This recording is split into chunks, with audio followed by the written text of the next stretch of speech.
ಮಗುಗೆ ಇವತ್ ಸ್ಕೂಲ್ ಇಲ್ಲ ಲೇಟ್ ಆಗಿ ಎದ್ದೋಳಣ ಅನ್ಕೊಂಡ್ವಿ ಬಟ್ ನೋ ವೇ ಬೇಗನೆ ಎದ್ದೊಳ್ಬೇಕಾಯ್ತು ಯಾಕೆಂದ್ರೆ ಪೇರೆಂಟ್ಸ್ ಟೀಚರ್ಸ್ ಮೀಟಿಂಗ್ ಇತ್ತು ಅದು ಬೆಳಗ್ಗೆ 8:30ಗೆನೆ ಒಂದೊಳ್ಳೆ ವಿಚಾರ ಏನು ಅಂದ್ರೆ ನೆನ್ನೆ ಕಳ್ದೋಗಿದ್ ನನ್ ಮಗು ಇಯರಿಂಗ್ ಇವತ್ ಮತ್ತೆ ಸಿಕ್ತು. PTM ಅಲ್ಲಿ ನನ್ ಮಗು ಬಗ್ಗೆ ಒಳ್ಳೆ ಕಮೆಂಟ್ಸ್ ನ ಕೇಳಿ ನಿಜವಾಗ್ಲೂ ತುಂಬಾನೇ ಖುಷಿ ಅನ್ನಿಸ್ತು. ಆವತ್ತು ಇವರ ಮುಖದಲ್ಲಿ ಒಂದು ತೇಜಸ್ಸನ್ನ ನೋಡಿದೆ, ಏನನ್ನು ಸಾಧಿಸಿರೋ ಸಂತೋಷ.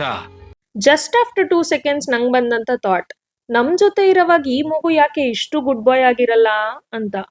ಇಲ್ಲ ಚಾನ್ಸೇ ಇಲ್ಲ, ನೋ ವೇ. ಎಷ್ಟ್ ಯೋಚನೆ ಮಾಡಿದ್ರು ಇದೆಲ್ಲ ಏನ್ ಬದ್ಲಾಗಲ್ಲ ಅಂತ ವಾಪಸ್ ಮನೆಗೆ ಹೊರಟ್ವಿ. ನಮ್ಮ ಅತ್ತೆಗೋಸ್ಕರ ಒಂದ್ ಫೋನ್ ಆರ್ಡರ್ ಮಾಡಿದ್ವಿ, ಲಿಟ್ರಲಿ 12 ಮಿನಿಟ್ಸ್ ಅಲ್ಲಿ ಮನೆ ಮುಂದೆ ಇತ್ತು. ಅಂಗಡಿಗೆ ಹೋಗ್ ಬಂದ್ರೆ ಹಾಲ್ ಕೋವನ ಲಂಚ್ ಆಗಿ ಕೇಳೋ ಅಂತ ಅದೃಷ್ಟ ಈ ಕಾಲದ ಮಕ್ಳಿಗೆ ಇಲ್ವೇ ಇಲ್ಲ. ಚಾನ್ಸೇ ಇಲ್ಲ, ನೋ ವೇ. ನಮ್ಮೂರಲ್ಲಿ ಅತಿ ದೊಡ್ಡ ಹಬ್ಬ ಅಂದ್ರೆ ಗಣಪತಿ ಹಬ್ಬನೇ ಅಂತ ನನಗನ್ಸುತ್ತೆ, ನಾಟ್ ಇವನ್ ದಸರಾ. ಯಾಕೆ ಅಂತೀರಾ? 1 ದಿನ ಅಲ್ಲ, 2 ದಿನ ಅಲ್ಲ, 10 ದಿನ ಅಲ್ಲ, ತಿಂಗಳಾನ್ಗಟ್ಲೆ ನಮ್ ಬ್ಯಾಂಗ್ಳೂರಲ್ಲಿ ಗಣಪತಿ ಹಬ್ಬ ಅನ್ನೋದು ನಡೆಯುತ್ತೆ. ಪ್ರತಿ ಒಂದ್ ಏರಿಯಾನಲ್ಲೂ ಗಣೇಶ ಕೂರಿಸ್ತಾನೆ ಇರ್ತಾರೆ, ಸಂಭ್ರಮ ಸಡಗರ ನಡೀತಾನೆ ಇರುತ್ತೆ. ಇವತ್ತು ನಮ್ಮ ಏರಿಯಾನಲ್ಲಿ ಸಂಭ್ರಮ ನಡೀತಾ ಇದೆ, ಗಣಪತಿ ಹಬ್ಬನ ಸೆಲೆಬ್ರೇಟ್ ಮಾಡ್ತಾ ಇದೀವಿ.